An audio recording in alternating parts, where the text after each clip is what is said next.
Alright, this is the 1940s as it goes to civil rights. Now, all the civil rights I've discussed, when we get to civil rights, will be reviewed in the first two videos before we proceed on to anything else, just so we understand them.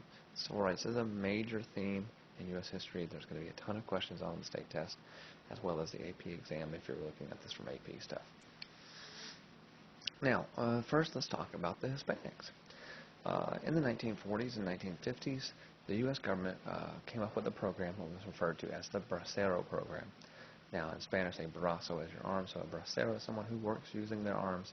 They are migrant farm workers. Okay? So, in the 1950s, they came up with an idea that we can either send these people back where they came from, or we can make them citizens. So they gave the people the option. A lot of people actually stayed, and this is kind of maybe a really big reason. There's a high Hispanic population in Arizona and Texas and New Mexico today because of these braceros that kind of stuck around. Okay. Now, in 1946, Truman will, and it's Truman, not FDR, will announce a committee on civil rights. This one kind of wanted to find out what was going on with civil rights. Now, they came back and found out that not many people were having things going on, okay? It actually came back that they needed a permanent civil rights commission. They need a civil rights act to ban segregation. We know this. We know it's unjust. Congress, again, fails to act. Why? Division between the North and the South, and we'll really get into that, and we'll see how that works. What it did set up is the Fair Employment Commission, and so again they're checking to make sure that you're abiding by these rules and you're treating people the same in hiring. Then we have the story of Jackie Robinson. Now, Jackie Robinson was a World War II vet. He was actually in the Airborne and the Air Force. When he returned to this country, he felt he was just as special as the other baseball players. Now, African Americans, they did have separate leagues. They had the Negro League and teams like the Kansas City Monarchs and Satchel Paige and Bob Gibson, people who are very, very famous. Now, one of these people, Jackie Robinson, actually wanted to try out, and he did make the team of the Brooklyn Dodgers. Movie 42 is very famous about what happened and how he was treated. But what we learned is society still was stuck in the mode. They had been taught for generations to see these people as less than they were. And so it was going to have to be something from Congress, a Civil Rights Act, to end this, to say you can't segregate. We can't expect society to change because they've already been, it's ingrained in their brain. We have to tell them what you have been taught and learned is wrong. Okay? Now, Truman, understanding the Civil Rights Commission and everything like that, also maybe a little bit of political play here, going to run for re-election in 1948, passes, or he will push Executive Order 9981. And you can see it there in the newspaper. He wiped out segregation in the armed forces. This was due to the exploits of the Tuskegee Airmen, as well as what he found out in the Civil Rights President's Commission on Civil Rights. However, not the big Civil Rights Act they want. Why Congress can't agree? There's just so many things going on here, okay? Now, the election in 1948 is a massively big one, and we learn a lot of things here. Now, namely,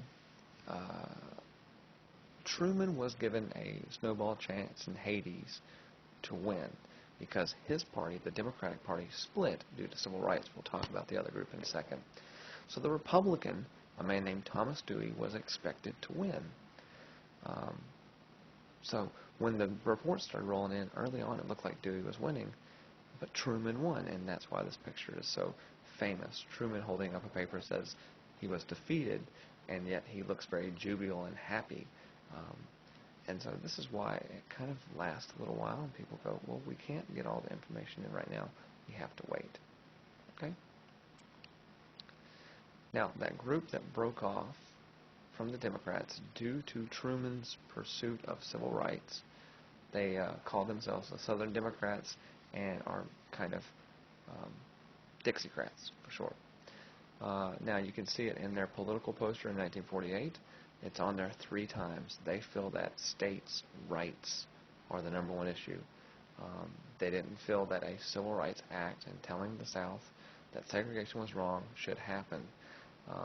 So again, they're going to have states' rights become an issue. And the man who ran for president in 1948, his name was Strom Thurmond. Strom Thurmond was a senator from North Carolina for many, many years. And there's actually an interesting connection to him that I'm going to wait for civil rights to tell you, kind of a little secret, and it's interesting. Really cool stuff. So wait on for that one, okay? Now, Truman will announce in 1949 what is called the Fair Deal.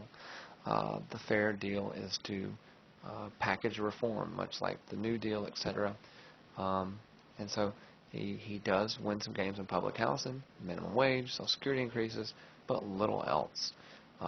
He helped to define Cold War liberalism as promoting economic growth, and he's going to kind of get the economy going back again. That's what he was all about. Now, we have a very interesting story about a famous Mexican person who served in World War II. His name is Felix Longoria, and unfortunately for us, Mr. Longoria paid the ultimate price of patriotism and lost his life. When his body is shipped back, there was one cemetery where he was in Three Rivers, Texas, the Three Rivers Cemetery. They refused to bury him, citing that he was illegal. He came over as part of a Bracero program, so technically he could have been seen as that. Now, a group called the American GI Forum will take on discrimination claims of Latino or Mexican Americans in this country. They write the Senator of Texas, future President Lyndon Johnson, and tell him about the grave injustice. Johnson, seeing fit and having a discussion with Three Rivers, ultimately decides, if you want, we can bury him in Arlington National Cemetery. Now, Arlington National Cemetery, there's a ton of presidents. JFK's body is here, as well as just very, very famous people. And so this was the compromise, just saying that no one should be discriminated and segregated, even in death. I mean, heck, they're dead. But that was an interesting story. We call it the Longoria incident. We'll really look at it more in detail in class through a writing, okay? So that is it for the 1940s. The next 3 videos deal with the 1950s.